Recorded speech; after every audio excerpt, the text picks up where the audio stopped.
그래서 욥은 그 아내가 얘기하는 그때에 뭔가 문제가 있는 걸 깨닫죠. 이제는 더 이상 옛날같이 입술만 얘기하지 않습니다. 이 탄식이 이해할 수 없는 상황, 그거를 나의 무의식으로 끌어당겨서 내가 고민해야 될 것이구나 하는 것들을 깨닫게 하는 것입니다. 욥은 아내의 탄식을 듣는 순간부터 자신의 한계를 깨닫게 된다. 자신의 경험에 정직하면 아내의 결론에 도달하게 된다는 것이다. 경험은 급진적으로 자신에게 하나님을 저주하고 죽으라고 말한다. 그러나 욥은 그것이 결론이 아님을 안다. 그것은 이해할 수 없는 하나님을 대면했을 때 겪게 되는 우리의 반응이다. 숨겨진 하나님을 만났을 때의 우리의 당황함의 표현이다. 아내의 말은 곧 이 사건에 직면한 욥의 무의식 속에 남겨진 말일 것이다. 욥은 1차 재앙과 2차 재앙을 맞이하면서 숨겨진 하나님 앞에 갈등을 시작한다. 그는 신앙적인 갈등을 시작하면서도 아내의 경험이야말로 자신의 한계이며 경험이 요구하는 결론을 넘어서는 안 된다는 것을 알게 된다. 경험은 욥의 고난을 해석하는 중요한 틀이지만 전통과 적절한 균형을 이루어야 한다는 것을 욥은 깨닫게 된다. 욥은 고난을 극복해야 할 사람들이 두 가지 한계인 사회의 기초가 되는 전통과 자신의 내면의 목소리인 경험 중에서 한 축인 경험의 중요성을 확신하게 만든다. 욥의 아내는 불신앙의 여인이 아니라 욥으로 하여금 고난에 대해서 성급하게 결론 내리면 그 끝은 하나님을 저주하고 죽는 것임을 무의식에 각인하는 것이다. 그래서 아내를 통하여 체득한 경험의 도구는 경험에 직면하면서도 정직하면서도 경험을 뛰어넘는 해답을 찾도록 욥을 돕는 도구가 되는 것이다. 우리가 신학을 하고 우리가 하나님이 늘 이렇게 새롭게 다가오실 때에 그거를 잘 들을 수 있는 그런 게 필요한데, 그렇기 때문에 이 경험의 중요성을 얘기할 때 우리가 얘기할 수 있는 것은 하나님이 다가오시는 것을 보지 못하게 만드는 게 있다는 겁니다. 그게 이제 하나의 악이죠, 악. 세상의 마음을 빼앗기고 악한 것들이 우리의 심령을 더럽게 만들어버리면 이런 경험이 주시는 계시를 발견할 수가 없습니다. 둔해지니까. 그래서 이제 우리가 정결함이 중요하고, 특별히 이제 계시를 공부할 때는 머리를 가지고 이성을 가지고 접근하는 측면이 있는가 하면 하나님이 우리에게 다가오시는 것은 직관이고, 직관은 요셉과 다니엘이 느꼈던 그런 것들인데, 이때 중요한 것은 어떤 거냐면 사실은 정결함입니다. 정결함. 깨끗한 영혼에게 하나님이 꿈으로 나타나시기도 하고, 깨끗한 영혼에게 다양한 경험들을 주게 하시고, 깨끗한 영혼이 사건을 통해서 그 경험에 담긴 계시를 이해할 수 있도록 돕는, 이제 요게 이제 하나의 경험의 축이라고 볼 수가 있습니다. 어떻게 보면 아내가 얘기한 것들은 그 욥 안에서 끝까지 포기할 수 없는 정직한 모습을 갖게 하는 것이죠. 그리고 신앙인들이 아까 이 신앙의 여정을 걸어갈 때에 우리 안에 직면하는 것들, 그것은 바로 정직하게 내 내면을 바라보면서 하나님의 음성 앞에 순종하는 것들이고, 어떤 전통이나 어떤 다른 것들에 눌리지 않는 이런 것들이 이제 하나의 그 경험의 중요한 요소라고 볼 수가 있겠습니다. 이제 우리가 전통에 대한 얘기를 좀 해야 될 것 같은데, 사실은 이 욥기 전체적인 것은 전통이 이 사회에 갖는 역할 자체를 완전히 무시하는 건 아니라는 겁니다. 신명기 신학이라는 게 잠언에 나와 있는 이런 것들은 우리 사회의 중요한 기반이라고 볼 수가 있습니다. 근데 욥기를 공부할 때마다 그건 아무것도 아닌 것처럼 얘기하면 이 전체적인 면에서의 어떤 그 밸런스가 이루어지지 않는다고 볼 수가 있습니다.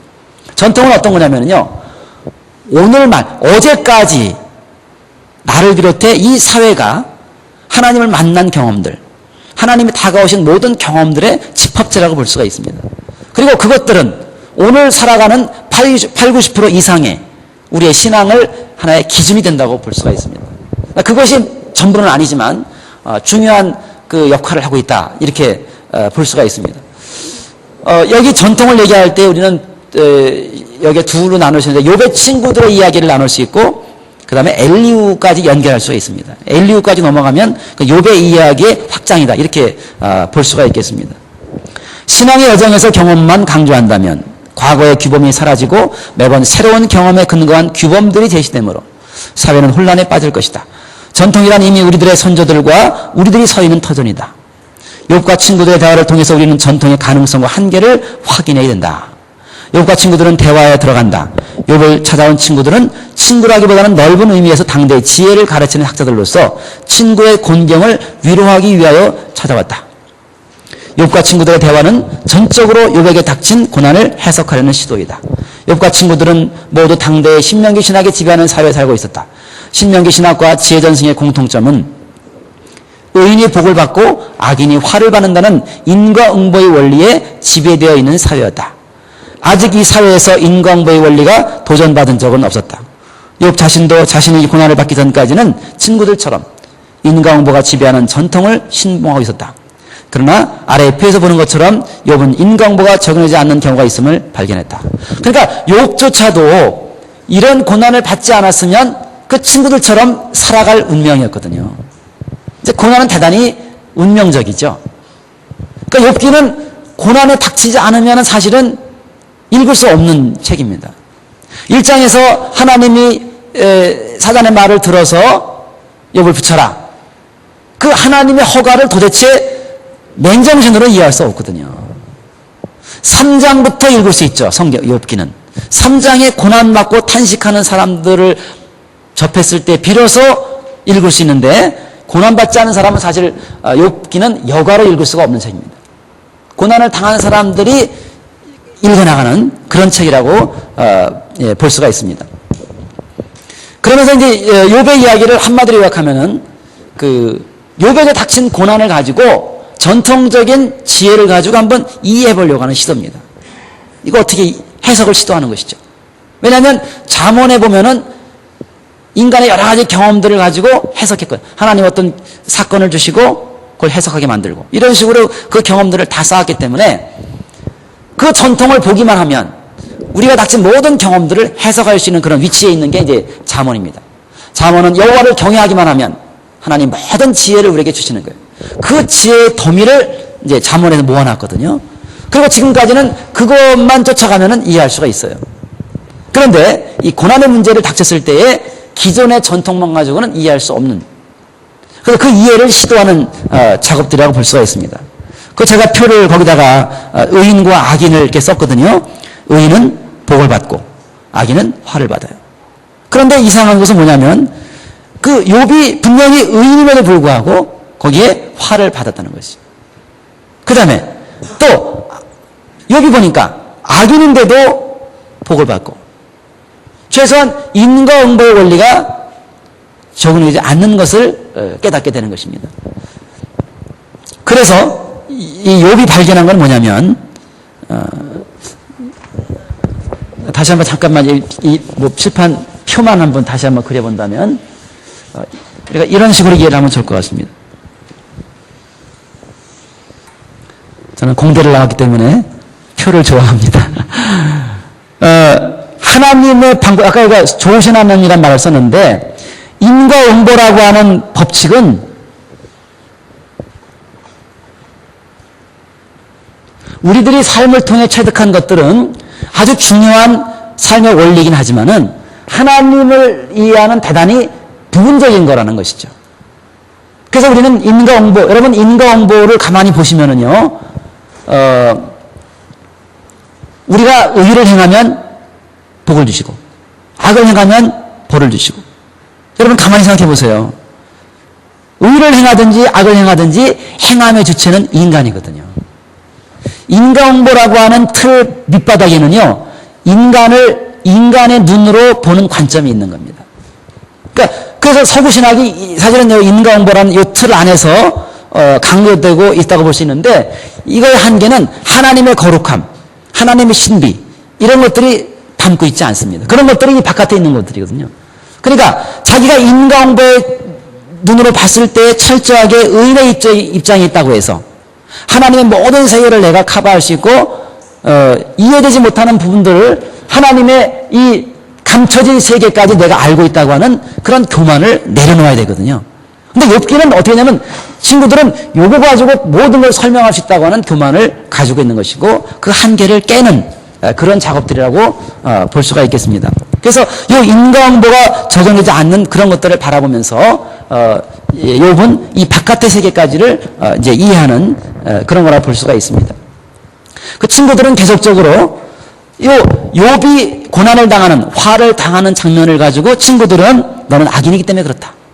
너도 그렇고 네 가족도 그렇고 그렇다. 그래서 네가 회개하기만 하면 하나님이 너를 회복시켜 주시고 새로운 복이 기다리고 있을 것이다. 그 친구들은요, 계속 욥이 회개하는 거에 초점을 계속 아주 융단 폭격을 해나가는 겁니다. 그러나 욥은 자기의 순전한 경험을 놓지 않는 거예요. 그래서 자기는 악인이 아니다.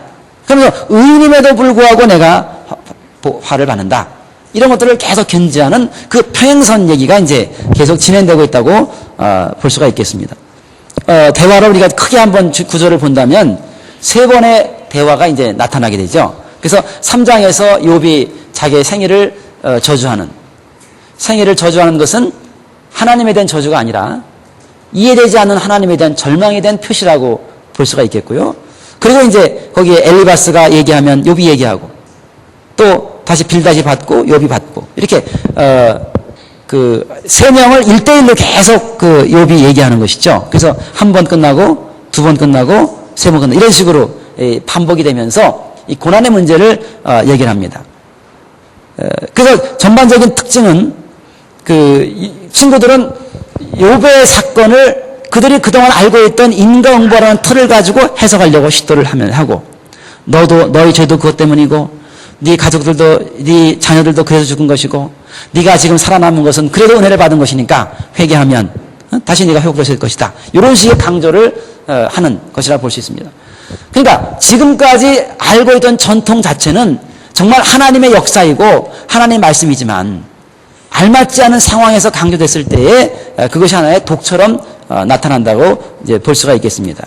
욥의 탄식 이후에 대화를 반복하는데 세 친구들의 논지는 한결같이 인과응보라는 전통의 틀의 경험을 종속시키는 형식이다.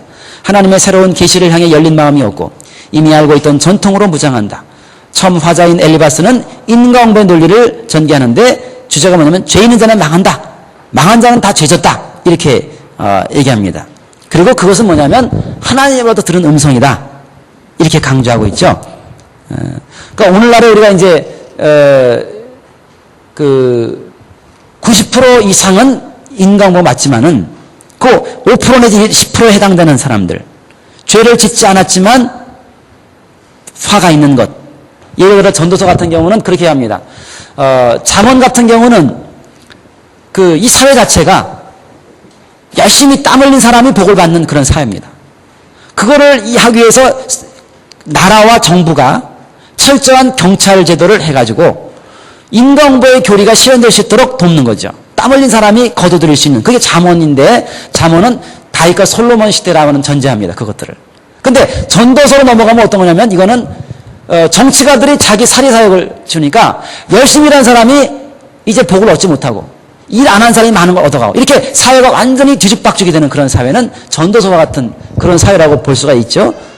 네가 가난하다 이런 식의 논리는 적절하지 않거든요. 굉장히 단순한 논리라고 볼 수가 있겠는데 여기 이제 엘리바스 같은 경우가 욥의 상황으로 들어가지 않고 굉장히 그 논리적인 측면으로 접근하는 것을 볼 수가 있습니다.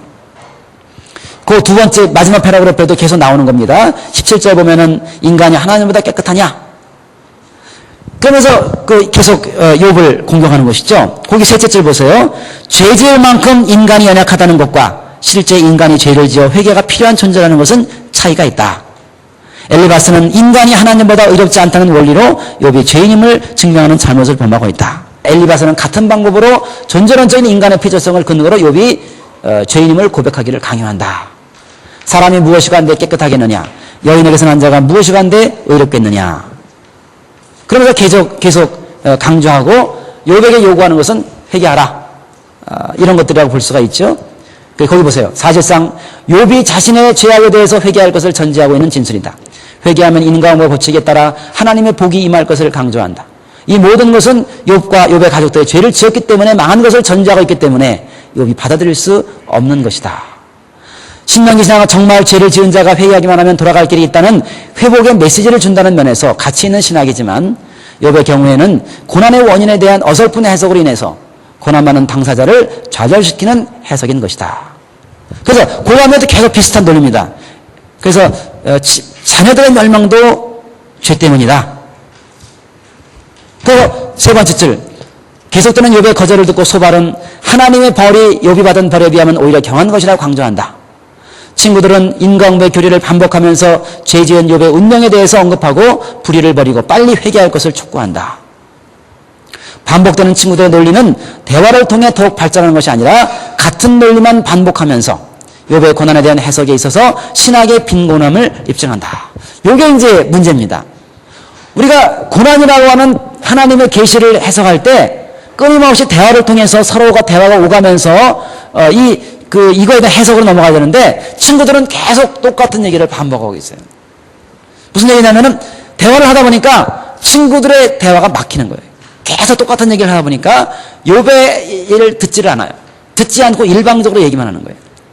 그래서 부정적인 사람들의 이야기를 우리가 읽을 수가 있겠는데 우리는 엘리후의 얘기까지 같이 넘어가면 이제 전통과 경험에 뭔가 균형이 있는 그런 뉘앙스를 읽을 수가 있습니다. 제가 여기를 38페이지 밑에서 두 번째 패러그램 한번 읽어보겠습니다. 엘리후의 연설은 욥기에서 독립적인 위치를 차지하기보다는 친구들이 주장하는 전통을 옹호하고 있다. 하나님은 신앙의 여정 속에서 전통과 경험의 두 요소가 적절히 균형 잡힌 것을 원하시는데 친구들의 대화는 전통적인 지혜의 역할을 왜곡시킬 위험이 있음을 알 수 있다. 엘리후의 역할은 새로운 것이 아니라 친구들의 입장의 비판적인 확장으로서 비평적인 한계 안에서 친구들이 강조한 지혜의 긍정적인 역할을 강조하는 것이다. 친구들과는 달리 엘리후는 고난을 하나님의 계시로 여긴다. 인간의 교만을 깨트리고 하나님 앞에 겸손하게 만드는 고난의 유익을 충분히 받아들일 수 있지만 욥에게 자신의 죄를 인정하라고 하는 인과응보를 강조하는 친구들의 논리의 연장이라고 볼 수 있다. 그러나 엘리후의 논리는 고난에 대한 전통적인 입장을 대변해준다. 그러니까 엘리후에는 친구들처럼 욥아, 너도 뭔가 치명적인 죄를 진 거는 맞다. 이렇게 그거를 긍정하는 연장선에 있지만은 그러나 그 친구들처럼 이렇게 무식하게 공격하지는 않아요. 그래서 여러 가지로 우리가 애매하더라도 이 애매한 사람에게 닥치는 고난을 통해서 하나님은 뭔가 엘리후의 중요한 얘기입니다. 하나는 그 하나님의 침묵을 하나님이 불의하다고 정죄하는 근거로 삼지는 마라. 욥은 침묵한다고 계속 불평했거든요. 침묵 가운데 이미 하나님은 일을 하고 있다. 이렇게 강조하는 것이죠. 하나님이 침묵하시는 순간에도 인간이 알지 못하는 사이에 하나님이 일하시기에 욥은 자신의 순전성에 근거하여 기다리는 것이 아니라 자기의 순전함을 견지하면서도 여전히 일하시는 하나님의 현현을 기다릴 수 있는 것이다. 그러니까 욥은 순전함이라는 건 끝까지 붙드는데 그렇지 않을 수도 있겠다. 이것까지도 내려놓는 거죠. 그 순전함을 붙들겠다 보니까 결과적으로 어떻게 해요? 하나님보다 더 의롭다고 하는 결론을 또 끌어낼 수밖에 없거든요. 그것까지도 견제하지만은 하나님이 어떻게 일하실까? 하나님의 현현에 대해서 뭔가 열린 마음을 가지라, 이제 그런 얘기죠. 또한 엘리후는 알지 못하는 사이에 있을지도 모르는 욥의 교만함을 깨우치고 있다. 또한 자신의 고난이 무고하고 무익하다고 판단하는 욥에게 엘리후는 고난의 유익이 인간의 한계 아래 감춰져 있기 때문에 그러한 판단을 내리는 것이라고 하면서 무고한 고난은 존재하지 않는다고 말하고 있다. 특별히 이제 이거는 욥이 자기가 무고하다고 얘기하기 때문에 그렇게 얘기합니다. 그리고 고난을 당할 때 몇 가지 지침을 제공한다. 부당해 보이는 하나님의 처사에 대해서라도 인내를 가지고 기다리라. 아무리 대가를 지불한다 할지라도 회개를 통해서 그분에게 돌아가는 것을 대신할 수 있는 것은 없다. 고난은 인간이 자신의 한계에 직면하는 목적이 있으므로 고난당할 때 율법적으로 부르짖기만 한다거나 자신의 능력으로 극복할 수 있다는 자만심을 조심하라. 여기 이제 그 고난의 원리가 나오거든요. 아까 제가 그 욥기를 얘기했잖아요. 인과로부터 고난, 인과와 응보. 잠언은 인과 다음에 바로 응보예요. 근데 욥기는 인과부터 응보까지를 길게 지연을 시킵니다. 지연을 시키면서 인과는 인간이 하나님을 순종하는 기본적인 것이고 응보는 하나님의 선물이라는 것을 깨닫게 만드는 겁니다. 그걸 아주 길게 지연시키는 것이죠. 그 지연시키는 의도는 우리 마음에 하나님을 주인으로 모시게 만들려고 하는 겁니다. 그 하나님을 주인으로 모실 때에 제일 중요한 것은 고난이죠. 고난. 근데 고난을 통해서 고난을 당하지 않으면 사람은 끝까지 안 가고 인간의 한계까지 안 갑니다. 고난을 당하지 않으면 인간은요, 자기 한계를 보지 못합니다. 인간의 본 모습을 보지 못해요. 인간은 죽을 수밖에 없는 존재고, 완전하지 못하고, 넘어질 수밖에 없고, 죄짓기 쉽고, 이런 한계를 고난당하지 않으면 인간이 깨닫지 못한다는 거예요. 그냥 내가 완전하겠거니, 기도하지 않아도 되겠거니, 영원히 살겠거니, 이러한 그 환상 가운데 있다고 하는 것이죠. 그 인간의 환상을 깨서 이 고난을 통해서 우리는 비로소 나의 본 모습을 바라보게 만듭니다. 그러면서 그 한계 끝에서 손들고 항복하는 거죠. 하나님 내려오십시오. 나 아무것도 못합니다. 그래서 하나님이 내려오는 건 뭐냐? 인간이 한계 끝에 가서 하나님 오십시오. 은혜를 갈망하는 자리가 돼야 이제는 인간의 이성을 통해서 공부해서 얻는 지혜가 아니라 하늘로부터 오는 지혜가 내려온다고 하는 그것들을 이제 우리가 여기 엘리후에서 부분적으로 우리가 볼 수 있겠습니다. 거기 조금 더 읽겠습니다. 고난당하는 가운데서도 이기심을 버리지 않은 부르짖음은 응답되지 않는다.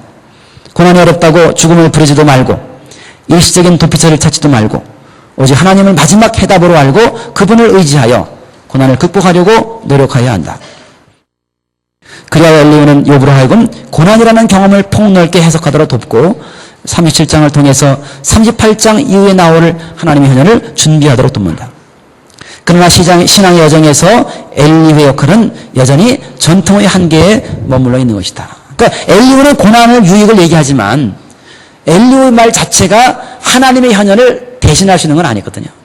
그거는 경험과 또 다른 축인 그 전통의 긍정적인 역할을 충분히 드러내는 역할을 하고 있다 하는 것이죠. 그러니까 우리가 그 엘리후 이야기를 우리가 설교하면서 고난의 유익이라든지 이런 여러 가지 것들을 우리가 엘리후 이야기를 통해 충분히 드러낼 수 있다고 봅니다. 그러나 물론 한계는 있지만은 여전히 그래도 기존의 80, 90% 이상을 차지하고 있는 전통의 역할에 대해서는 엘리후가 어느 정도 정리를 해주고 있다고 볼 수가 있겠습니다. 자, 뒤에 결론 한번 보겠습니다. 경험과 전통의 변증으로서의 신앙의 여정. 욥기는 진리 여정에서 경험과 전통의 조화를 이루어야 한다는 것을 강조하고 있다. 전통을 창조적으로 변화시키기 위해서 욥은 경험의 틀을 제시한다. 욥기는 경험의 틀로 전통을 비판하여 하나님 인식의 확장을 인도한다. 전통이라는 것은 하나님이 우리에게 주신 지혜의 축적 속에서 이 사회를 지탱해온 것들이다. 그것은 지금까지 이 사회를 인도해 주신 하나님으로부터 온 지혜들로서 사회를 통합하고 유지하고 인도하는 것들이다. 욥의 시대에는 인과응보라는 전통이 지배적인 이념으로 작용하는 사회이다. 욥의 친구들이란 당대의 주류 이념에 근거하여 사회의 구성원들을 지도하고 인도하는 교사들임을 알 수 있다. 욥의 친구들이 욥의 고난으로 야기된 문제의 해결을 위해서 주장하는 것은 인과응보라는 전통의 틀에 경험을 종속시키는 형식이다. 그들의 문제는 인간의 경험을 통해 새롭게 다가오는 하나님의 계시를 향하여 닫혀 있다는 것이다. 단지 그들과 그들의 조상이 과거에 경험한 전통에 비추어 새로운 경험을 해석하지만 경험에 의하여 전통을 변화시키는 시도는 하지 않는 닫힌 전통을 고수하고 있는 것이 문제이다. 거기에 이제 아내의 역할을 통해서 우리가 두 번째 패러그래프에서 나왔는데 아내는 인과응보에서 응보만을 붙들고서는 이 경험의 정직성을 붙잡은 것이죠. 중간쯤 보겠습니다. 욥의 아내는 자신의 경험에 정직하게 서 있었다. 보통 사람들 같으면 까짓것 죄지었다고 말하지 하고 단념하였겠지만 욥의 아내는 자신의 경험이 순전함을 굳게 붙잡았다. 경험이 문제가 없는데 인과응보의 원리가 유효하려면 인과에 따라 원리가 적용되지 않는 현실에 대한 책임은 하나님에게 돌려진다. 이 원리를 따라 순전함을 지킨 욥에게 응보의 결과를 부여하지 않은 하나님은 무능한 존재이다. 인과응보의 원리를 하나님의 자유보다 상위 개념으로 둘 때 견딜 수 없는 경험으로 인해서 하나님을 저주하고 죽는 것이 당연한 처소라 보는 것이다. 그래서 여기 제가 아까 얘기한 거죠. 인과응보 바깥에 있는 게 뭐냐? 이게 하나님의 자유다 하는 겁니다. 인과응보를 뛰어넘는 하나님의 자유를 향해서 열려 있다는 것이 중요하다고 볼 수가 있습니다. 세 번째 패러그래프. 욥은 처음부터 자신의 신앙의 여정에서의 한계를 깨달았다. 전통의 사회를 지지하는 중요한 축이지만 새로워지지 않으면 개인에게 폭력이 될 수 있음을 알았다. 경험이란 전통을 새롭게 하는 힘이지만 경험만을 기반으로 할 경우에 지나치게 급진적이 될 위험이 있음을 알았다. 욥은 전통과 경험을 모두 붙잡았다. 한편으로 전통의 기반 위에서 경험에 솔직하게 전통을 변화시켰다. 자, 그 다음에 제가 중요한 여러분 얘기를 하고 싶은데요. 여러분 이걸 통해서 깨달을 수 있는 건 뭐냐면 거기입니다. 욥의 신앙 여정을 통해서 우리는 믿음과 회의가 한 사람 안에서 일어날 수 있음을 깨달을 수 있다. 회의란 오히려 진리를 우리 마음에 각인시키는 과정을 형성시켜주는 순기능을 한다. 욥기 3장은 숨겨진 하나님 앞에 절망 가운데 서 있는 인간을 보여준다. 그가 하나님을 향한 신앙을 가지고 있었기에 신앙을 포기하지 않고 숨겨진 하나님 때문에 절망하는 것은 자연스러운 것이며 오히려 이 경험을 무시하는 친구들보다는 신앙에 가깝다는 것을 보여준다. 욥이 하나님을 더 깊이 인식하시는 무기는 그동안 익숙했던 전통이 아니라 그의 경험이었으며 경험의 솔직함으로 성숙한 신앙으로 한 걸음 나아간 것이다. 욥이 고민했던 이 경험이라고 하는 것들, 이거 중요하지 않겠는가, 그런 생각을 제가 해보면서 오늘날에 우리가 교회가 경험 만능으로 얘기하면서 하나님이 새로운 경험들을 통해서 다가오시는 계시에 대해 열려있지 않는다면 또 다른 욥의 친구로 되지 않겠는가, 이제 그런 생각을 제가 해봅니다. 여기 이제 오늘 우리가 첫 번째 강의에서 얘기되는 것은 지금 경험과 전통이거든요. 마지막 걸 제가 읽어보겠습니다. 그러나 욥은 마지막에 하나님이 나타날 때까지 신앙의 여정의 결론에 이르지는 못했다. 아래로부터의 진리 추구의 틀에서 경험의 중요한 동기를 부여하고 있지만 그는 여전히 인광보라는 틀 가운데 갇혀 있었다. 마지막까지 자신의 무고를 주장하며 하나님이 자신 앞에 나서서 의로움을 입증하라는 최후 통첩으로 이어진다. 그는 여전히 인광보의 아들로서 인과를 붙잡고 그의 한계 안에서 자신도 알지 못하는 언어를 사용하여 결국은 하나님보다 더 의롭다는 주장으로 나아갔으며 그의 한계는 하나님 자신의 현현을 통하여만이 인식의 전환을 이루게 된다. 그러니까 경험이라고 하는 것은 어떤 거냐면요, 우리를 내면을 충분히 드러내는 것인데 그걸 끝나버리면 거기는 해답이 없다는 것이죠. 충분히 드러내면서 우리에게 다가오신 하나님을 기다리는 거거든요. 그러니까 욥과 친구들의 대화의 결론 28장에 가면은 그러므로 지혜는 어디서 오는고 여호와를 경외하는 것이 지혜의 근본이다. 그게 딱 28장 마지막에 나옵니다. 무슨 얘기냐면은 인간의 한계 끝까지 경험과 전통을 가지고 인간의 한계 끝까지 인도하는 역할만 하는 거예요. 그리고 기다리는 거죠. 오시는 거는 하나님의 자유죠. 그러니까 우리는 인간의 역할은 뭐냐면 오시는 하나님을 준비하는 것이지 하나님을 끌어내리는 것까지는 할 수 없다는 겁니다. 그래서 인간의 한계까지 가서 인간의 모습을 보여주고 깨닫게 하고 정직하게 자기를 보게 만들고 그러면서 오시는 하나님을 기다리는 자리까지 인도하는 것. 이제 그러고 나서 그 자체가 끝난 게 아니라 바로 그것이 하나님이 오시는 자리를 준비하는 그 역할까지, 그게 이제 여기서 경험과 그 전통이 갖는 어떤 가능성과 한계라고 볼 수가 있겠습니다.